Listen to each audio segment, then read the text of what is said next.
we had to look at our electricity and looking at our bills and the cost of things, we had to try and find a way to reduce our commitment.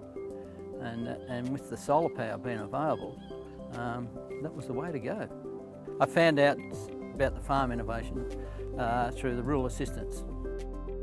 You had to try and coordinate how many panels you wanted, what we needed, what we could take, what we were only allowed to have in kilowatts. Oh, it didn't take long. Once you had it all in, all going, you know, like it all up, the electrician just comes and that's straight in.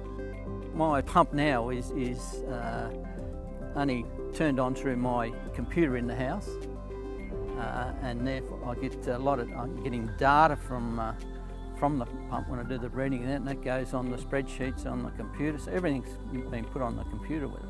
You can see what beforehand, before solar power, I was doing data on what I was using in megalitres, and in power as well.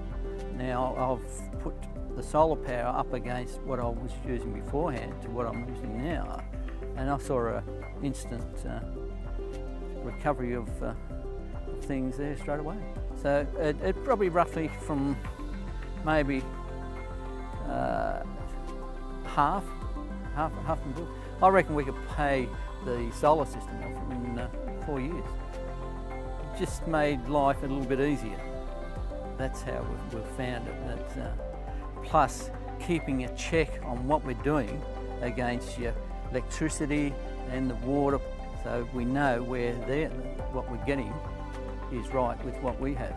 I reckon it was a great one, great decision.